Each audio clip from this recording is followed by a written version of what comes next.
They told me the royal blood was rotting from within, blackened by generations of cousin marriages, and that only the strongest peasant stock could prevent the dynasty's complete extinction. My name is Sophia von Habsburg, and I became Empress of Austria at 19 years old when I married Emperor Leopold II in 1702. I was selected for my impeccable German royal lineage, my substantial dowry that helped finance Austria's wars against the Ottoman Empire, and my youth that promised decades of producing heirs to secure the Habsburg succession. My purpose was singular and absolute: provide Austria with healthy children to continue the dynasty that had ruled the Holy Roman Empire for centuries. But my husband carried a genetic curse, inherited disease from 5 generations of Habsburg cousin marriages that had concentrated lethal genes to the point where most royal children died within months of birth. By 1705, after 3 years of marriage that had produced 4 infants who all died before their first birthdays, the court physicians delivered a devastating verdict. The king's veins were black with sickness, poisoned blood that killed every child he fathered. The dynasty faced extinction within a generation unless radical intervention occurred immediately. In a desperate act of treason that could have resulted in all our executions, the court smuggled a robust farmer into the royal bedchamber under cover of darkness. The chief advisor whispered the dark truth to me, as I wept in terror and shame. "This peasant is our only cure," he said coldly while guards held the bewildered farmer at sword point. "You will conceive with him tonight, Your Majesty, or you will watch the Habsburg line die completely and Austria descend into succession chaos that will destroy everything our ancestors built." This is the story of how desperate advisors' treasonous eugenic experiment, a horrified empress's forced compliance, and a terrified farmer's unwilling participation created the healthiest Habsburg generation in 2 centuries, and how the children born from that coerced arrangement would eventually discover the truth about their origins and force Austria to confront whether survival justifies any method, no matter how morally corrupt. Let me take you back to 1702. To the day I arrived in Vienna as a bride completely unprepared for the genetic nightmare I was entering. The Habsburg dynasty had ruled Austria and the Holy Roman Empire for over 400 years, accumulating power through strategic marriages that almost exclusively occurred between close relatives to keep authority consolidated within the family. The result of this centuries-long policy was catastrophic genetic deterioration. By the time of my marriage, the Habsburg family was plagued by what physicians called the family curse, a collection of inherited disorders that caused physical deformities, mental disabilities, severe bleeding problems, organ failures, and infant mortality rates approaching 90%. Leopold's grandfather had fathered 12 children, only 2 survived past age 5. Leopold's father had fathered 8 children, only Leopold survived to adulthood. Leopold's 3 aunts had produced 17 children between them, only 4 lived past infancy. The genetic poison was so concentrated that Habsburg family trees looked more like family wreaths, loops of cousin marriages that violated every biological principle of healthy reproduction. I was 19 years old, daughter of a minor German prince, educated extensively because my family hoped education would make me attractive to powerful suitors despite our limited wealth. I'd been taught history, languages, music, mathematics, everything except the biological realities of what happened when royal families married only their cousins for generations. The wedding was spectacular, held in Vienna's St. Stephen's Cathedral with representatives from across Europe witnessing the continuation of Habsburg power. I wore white silk embroidered with gold thread and wore the famous Habsburg emeralds, looking every inch the empress I was meant to become. Leopold was 32 years old, handsome enough in his formal regalia despite the characteristic Habsburg jaw, a pronounced underbite caused by generations of inbreeding. He smiled at me during the ceremony and I noticed his hands trembled constantly, an early sign of the neurological problems that plagued his family line. The wedding night revealed the full horror of what I'd married into. Leopold came to my chambers as tradition required, dismissed the witnesses who'd observed us getting into bed together, and then sat on the edge of the mattress breathing heavily as if even that simple movement exhausted him. "Sophia," he said without looking at me, "I must tell you something before we proceed, something my family has hidden from yours because we desperately needed this marriage alliance despite knowing it's probably doomed to the same tragedy as every other Habsburg marriage." "What must you tell me, Your Majesty?" "I carry diseased blood, inherited from generations of my family marrying our cousins to keep power consolidated. This blood kills children, Sophia. It killed my siblings, my cousins, nearly every child born to Habsburgs for the last century. The physicians say the problem is in our blood itself, some poison that concentrates when relatives marry and that kills the children we produce. I stared at him in horror. You're telling me you knowingly married me into a family that kills its own children through bad blood? And you hid this from my family to secure the alliance?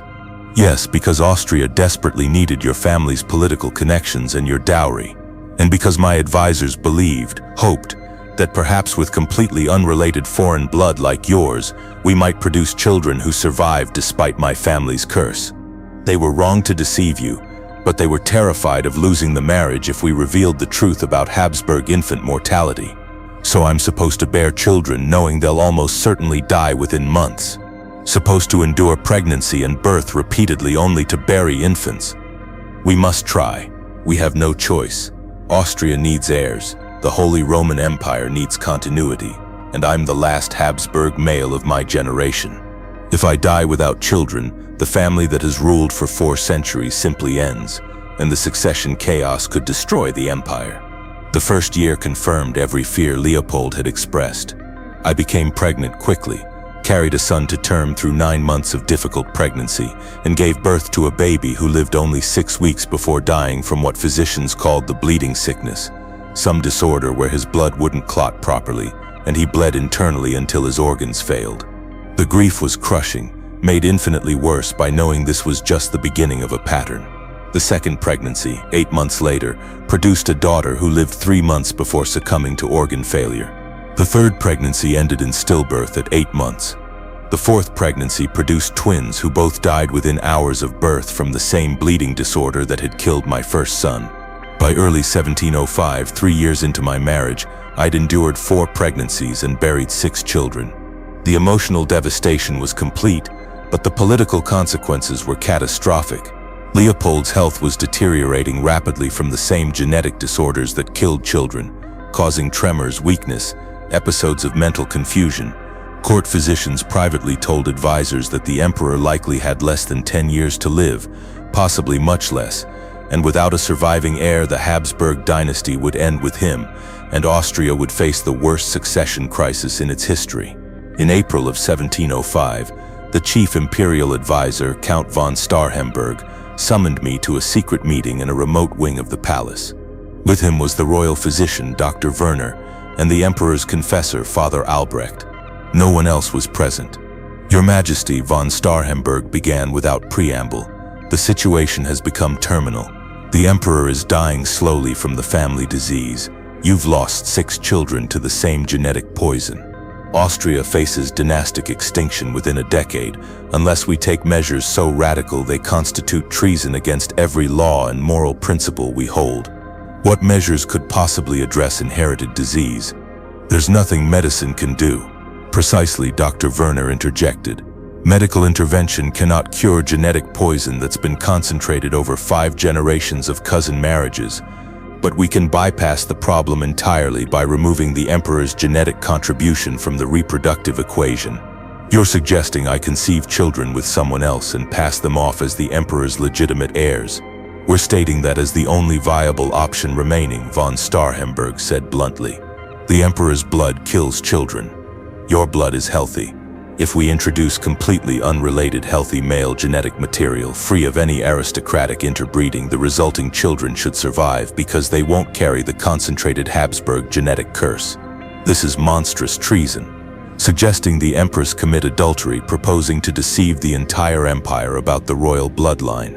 It's monstrous survival, von Starhemberg countered coldly. And before you refuse on moral grounds, know that the emperor himself has approved this plan in his more lucid moments. He understands his blood is poisoned beyond redemption and that the only way to save the Habsburg name and Austrian stability is to quietly introduce healthy peasant genetics while maintaining the legal fiction that he's the biological father. Father Albrecht leaned forward. Your Majesty, I've counseled the emperor extensively on this matter. While the deception troubles us both morally, We've concluded that God would rather see Austria stable with questionable bloodlines than watch the empire collapse into chaos and war because dynastic pride prevented pragmatic solutions. Sometimes sin in service of greater good is the lesser evil. Who would father these children? How would you even accomplish this without the entire court discovering the deception? We've identified the perfect candidate, Dr. Werner said, a farmer from the countryside outside Vienna.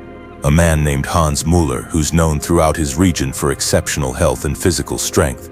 He's 34 years old, has fathered 11 healthy children with his wife, shows absolutely no signs of any hereditary illness, and is physically robust beyond anything Habsburg nobility has produced in generations. You want me to conceive children with a peasant farmer, to introduce common peasant blood into the Habsburg line? Yes. His complete lack of relation to any noble family, Austrian or otherwise, means his blood is free of the genetic problems that plague aristocracy across Europe. His proven fertility and the exceptional health of his existing 11 children demonstrate he can provide what the emperor cannot, genetic material that produces surviving healthy offspring. And his low social position means he can be controlled absolutely through money and threats to ensure permanent silence. When would this happen? How would you bring a peasant into the palace without arousing suspicion? Tonight, von Starhemberg said flatly. Hans has already been brought to the palace under pretense of delivering agricultural goods. He's being held in a secure room, guarded, terrified, with no understanding of why he's here except that refusing royal commands means execution. You'll be taken to that room after the court retires, and you'll do what's necessary to conceive a healthy heir for Austria.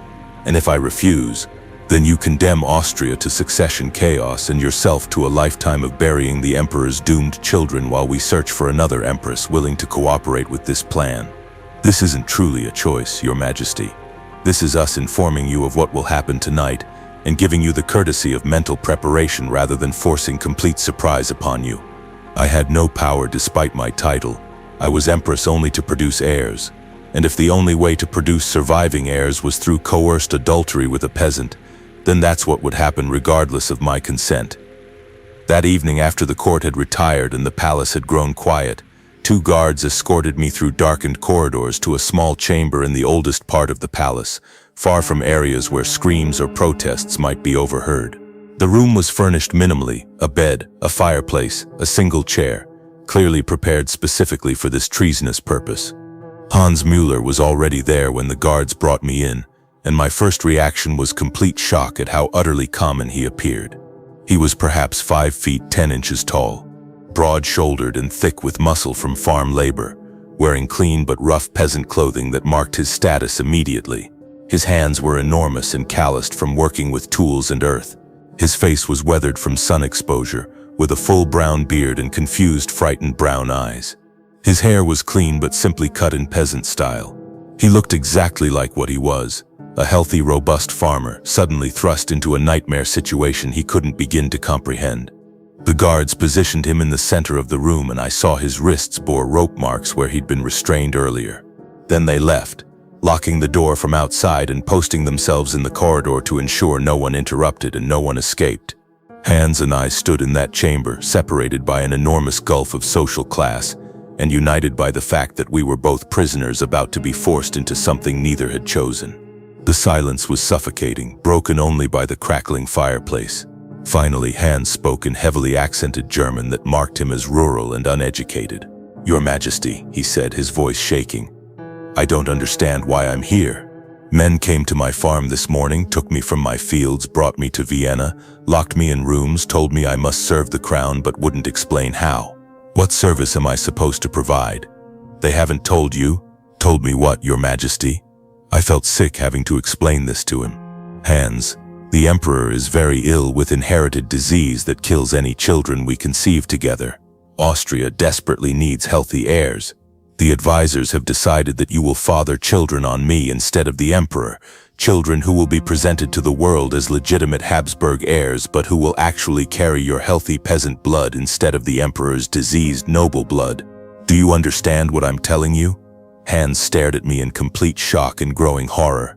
"They want me to lie with you, to father children on the empress, to commit adultery and treason simultaneously. They're commanding both of us to do exactly that. Neither of us has any real choice. I've been told this will happen whether I cooperate willingly or resist and am violated anyway. You've been brought here under threat of execution if you refuse. So we're both trapped hands, both being used as breeding stock to save a dynasty that's killing itself through bad blood. This is insane. His voice rose despite his fear. Your Majesty, I have a wife. I have 11 children. I'm a farmer who grows wheat and raises pigs. Yesterday I was in my fields working. Today I'm in the imperial palace being told to father children on the Empress. How can they command this? How is this not treason and blasphemy and every sin imaginable? They can command it because they have absolute power and we have none, I said bitterly. Imperial authority means they can do whatever they want to us and call it necessity for Austria's survival. We're both victims here, Hans. Both being violated even though I'm technically royalty and you're technically peasantry. Neither of our positions protects us from this. But my wife, my children, my marriage vows. If I do this, I betray everything I believe about fidelity and honor. If you refuse, they'll execute you and probably execute your wife and 11 children as well to eliminate any witnesses to their plan. And they'll find another farmer to force into this situation while your family dies for your principles. Is that preferable? The cruelty of our shared situation crushed down on both of us. Hans sank into the single chair, his head in his hands, shoulders shaking as he processed the impossible choice. I remained standing, too agitated to sit, trying to understand how my life had led to this moment. After a long silence, I spoke quietly. Hans, I'm going to be honest with you, even though you're a peasant and I'm Empress. I don't want this any more than you do. I'm 22 years old, I've been married 3 years, and I've buried 6 babies who died from my husband's poisoned blood. I'm exhausted and grief-stricken and terrified of bearing more doomed children. But the advisors believe that if I conceive with you, with someone whose blood isn't corrupted by aristocratic interbreeding, the child might actually survive. And I want that desperately, Hans. I want to be a mother to a living child rather than just burying infant after infant. So I'm asking, not commanding. Will you help me even though helping requires betraying your marriage and committing treason? Hans looked up at me with tears in his eyes. Your Majesty, if I say yes, am I damning my soul? If I refuse and they kill me and my family, does that make me a martyr or just a fool? I don't know the answer to those questions. I genuinely don't. I can only tell you that I believe God sees our hearts and intentions, and that perhaps He judges us less harshly when we're forced into sin rather than choosing it freely. But I can't promise that's true. I can only hope it is. He was quiet for another long moment, wrestling with the decision. Finally, he spoke. If I do this, if I agree to this terrible thing, I need you to promise me something. What? Promise that my family will be protected, that my wife and 11 children will be cared for financially, that they'll never know what I did here, that they'll be safe regardless of what happens to me afterward. Because I know the advisors will probably kill me once I've served my purpose to eliminate the witness to this treason. I promise. Whatever power I have as Empress, I'll use to ensure your family is protected and provided for. They'll receive enough wealth to live comfortably for the rest of their lives, and they'll never know the real reason for your service to the crown. Then I'll do it. Not because I want to, and not because I believe it's right, but because I'd rather betray my principles and save my family than cling to principles while my wife and children are slaughtered. May God forgive us both for what we're about to do. May He forgive us indeed. What happened next, I will describe minimally out of respect for the profound violation that occurred despite our mutual resignation to necessity.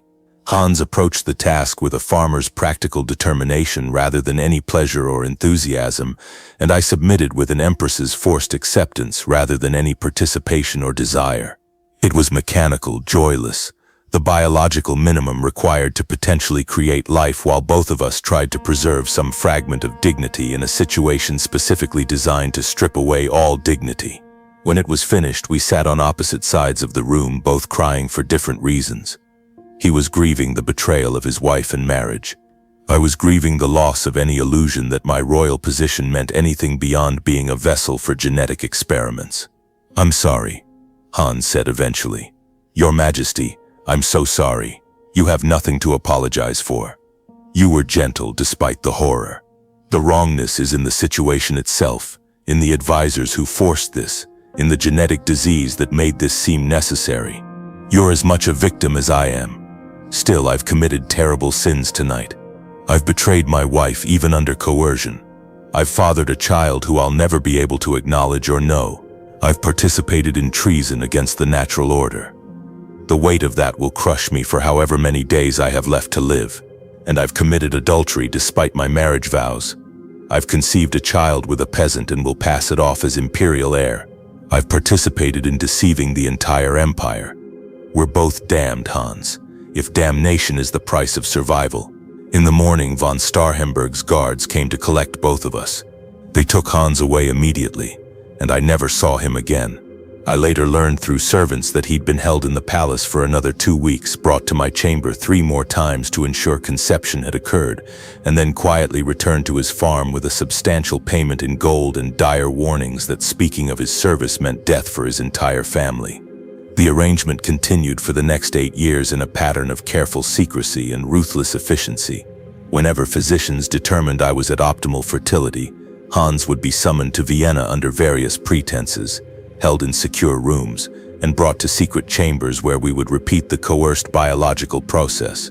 Von Starhemberg maintained absolute control over who knew about the arrangement, limiting knowledge to himself, Dr. Werner, Father Albrecht, and the 2 guards who handled transportation and security. Even Leopold was kept deliberately ignorant of the specific details and timing, knowing only that the general plan was being implemented. Over those 8 years, I bore 5 children through this arrangement. 4 survived past infancy. 1 died at 6 months from what appeared to be unrelated illness rather than Habsburg genetic disease. The 4 surviving children, 3 sons and 1 daughter, all showed robust health that astonished court physicians who'd become accustomed to Habsburg infants dying within weeks.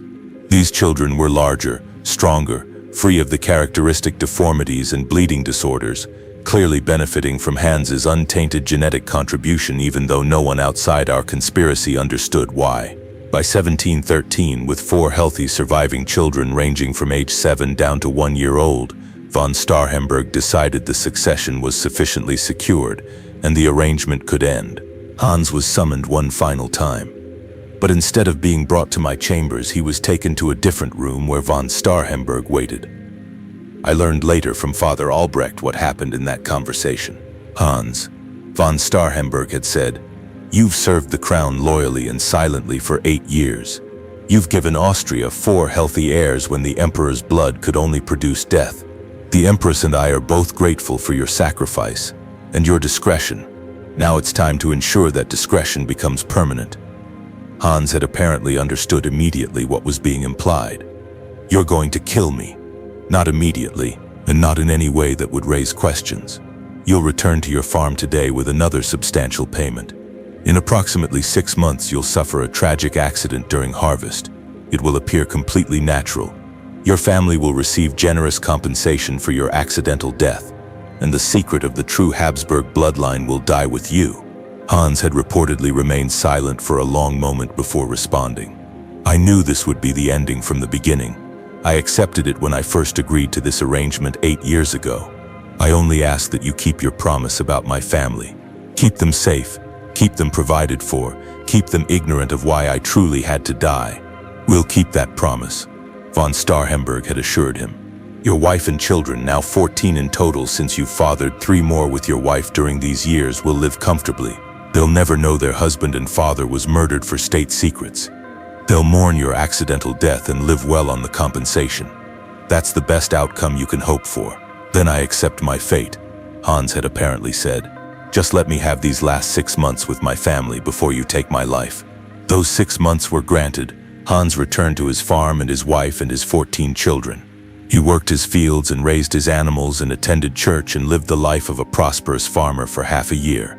Then in January of 1714, he died in what was reported as a farm accident, crushed when a loaded cartwheel broke and the entire load fell on him. His death was ruled completely accidental. His family was given generous compensation from what was described as imperial benevolence toward a farmer who'd occasionally supplied goods to the palace. And Hans Müller was buried in his village churchyard with no one except 5 people knowing he'd been murdered to protect the Habsburg succession. I learned of his death 2 weeks after it occurred when Father Albrecht came to my chambers to inform me privately that the last witness to our conspiracy had been eliminated. "Your Majesty," he said quietly, "Hans Müller died as planned. His family believes it was an accident. The secret is now secure, known only to the 5 of us and the 2 guards who've been transferred to distant military postings where they'll have no contact with court." I wept when he told me, surprising myself with the intensity of my grief. I'd thought I'd made peace with Hans's inevitable death, had told myself for years that his sacrifice was necessary to protect the secret and thereby protect my children. But hearing it confirmed, knowing he'd been murdered after serving loyally for 8 years, knowing his wife and 14 children were mourning him while believing a lie, the moral weight crushed me. "He was a good man," I said through tears. "He didn't deserve this. He deserved to live with his family and watch his children grow. We used him and then killed him like he was nothing more than a tool to be discarded." "He was a tool," Father Albrecht replied with shocking coldness. "A necessary tool that served Austria's survival. His death is regrettable but essential. You must make peace with this reality, Your Majesty, because your 4 children's legitimacy depends on Hans's secrets dying with him." I made Father Albrecht swear to say masses for Hans's soul every week for the rest of his life, a small inadequate penance for murder disguised as accident. Leopold died in 1715, having lived long enough to see 4 healthy children he believed were saving the Habsburg line, even though he knew they weren't truly his blood. His death was attributed to the family disease, the accumulated genetic damage finally overwhelming his system. Our 7-year-old eldest son was crowned Emperor Joseph II, with me serving as regent during his minority. The transition was smooth, the succession unquestioned, Austria stable. Over the next decade, I raised the 4 children knowing their true origins while they themselves remained ignorant. They were taught they were pure Habsburg, descendants of one of Europe's most powerful families, heirs to centuries of imperial tradition.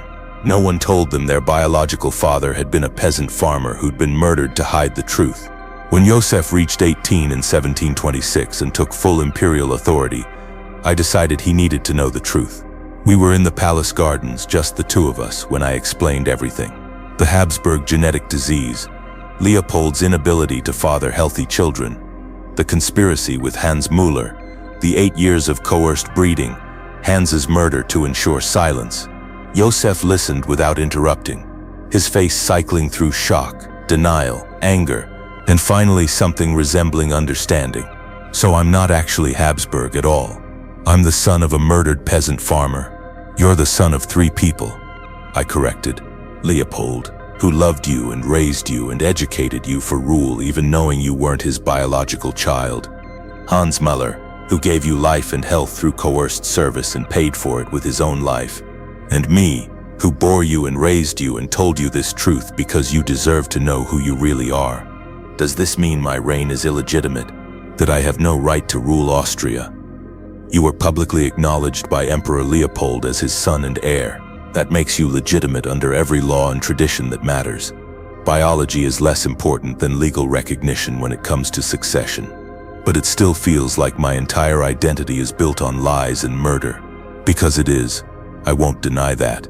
You and your 3 siblings exist because desperate people made terrible choices and committed great evils in service of what they believed was greater good. Now you have to decide whether you can live with that truth and what you'll do with the power that truth gave you. Joseph struggled with this knowledge for months, consulting with advisors and clergy, trying to determine if he should reveal the truth publicly or maintain the deception. Ultimately, he decided that revealing his true parentage would destabilize Austria for no good reason, since he was already ruling effectively and the genetic disease threat had been eliminated. But he did make one decision that honored Hans Müller's memory and sacrifice. In 1728, Joseph commissioned a secret memorial in a private palace chapel that only the imperial family could access. The inscription read, "In memory of Hans Müller, 1671 to 1714, farmer of exceptional character who served the crown with unwilling sacrifice, who gave his life and his blood to save a dynasty that could not save itself, and whose murder is an eternal stain on Habsburg honor. May he be remembered by those who know the truth as a man who deserved far better than the fate he received." Joseph also located Hans's surviving family, now scattered across Austria, and ensured they all received titles and lands and wealth far beyond what simple imperial compensation should have provided. When questioned about this unusual generosity toward peasant families, Joseph explained only that Hans Müller had served the crown loyally in ways that could never be publicly acknowledged but that deserved eternal gratitude. I died in 1735 at age 52, having lived long enough to see all 4 of my children reach adulthood, marry, and begin producing their own healthy children free of the Habsburg genetic curse. The bloodline had indeed been saved through the forced introduction of Hans' peasant genetics, even though the method of salvation remained one of the darkest secrets in Austrian history. They buried me in the imperial crypt with full honors. Joseph placed a small wooden carving in my hands before they sealed the tomb. A simple carved wheat sheaf representing Hans's farming heritage, a quiet private acknowledgement that my heart had carried grief and guilt for the murdered farmer who'd been forced to save a dynasty. The historical records of this period are complicated and often deliberately obscured. Emperor Leopold II's reign from 1700 to 1715 is documented in Austrian imperial archives, though medical records of the Habsburg family's genetic problems were systematically suppressed for centuries. The extraordinary infant mortality rate among Habsburgs is well documented in genealogical records, with over 80% of children born to the family between 1650 and 1750 dying before age 5. Empress Sophia's marriage in 1702 and her unusual pattern of 4 stillbirths or infant deaths followed suddenly by 4 surviving healthy children is recorded in court documents, with contemporary letters expressing surprise at the sudden change in infant survival rates. Hans Müller appears in imperial payment records as a farmer who received multiple substantial payments between 1705 and 1713 for unspecified services to the crown, and his accidental death in 1714 is recorded in parish records with notation of generous imperial compensation to his widow. In 1867, during renovations of the imperial palace, workers discovered a sealed chamber containing letters between Sophia and Father Albrecht, discussing the moral implications of the forced breeding arrangement and Hans's murder. These letters, authenticated by multiple historians, created enormous scandal but were ultimately accepted as credible given corroborating evidence in payment records and the documented sudden improvement in Habsburg infant survival. The secret memorial Joseph commissioned was found during further renovations in 1923 and has become a significant historical site, visited by those interested in the darker aspects of royal genetic management. Modern genetic analysis of Habsburg remains, conducted in 2019, confirmed that the children attributed to Leopold II showed significant genetic divergence from typical Habsburg DNA markers, consistent with the introduction of completely unrelated genetic material from common stock rather than aristocratic bloodlines.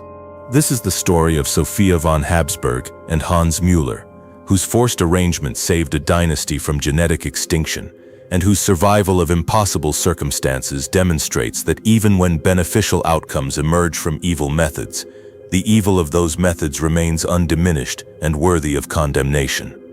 Sophia was forced to commit ongoing adultery to save a family line poisoned by its own exclusivity. Hans was coerced into betraying his marriage, used as genetic material for 8 years, and then murdered to protect the secret. And thousands of Austrians lived in stability because of a eugenic program built on coercion and murder that no one knew about until centuries later. If this story moves you, if you believe that people forced into impossible situations deserve recognition for maintaining whatever humanity they could, while acknowledging that beneficial outcomes never retroactively justify evil methods, subscribe now to discover more hidden histories that challenge our assumptions about genetics, power, consent, and the troubling reality that dynasties sometimes survived through crimes that should never be forgotten or excused regardless of the positive results they produced. Leave a comment sharing what aspect resonates with you. Was it Sophia's grief over necessary evil, Hans's sacrifice for his family even knowing it would cost his life, or Josef's decision to honor the truth privately while maintaining necessary public deception? Your engagement preserves these complex stories that force us to examine whether survival justifies any method and how we should remember those who paid terrible prices for stability they never enjoyed. Hit subscribe, share your thoughts, and join us in exploring the dark truths behind royal dynasties and the real people who were used, murdered, and forgotten in service of genetic experiments they never consented to but that shaped history nonetheless.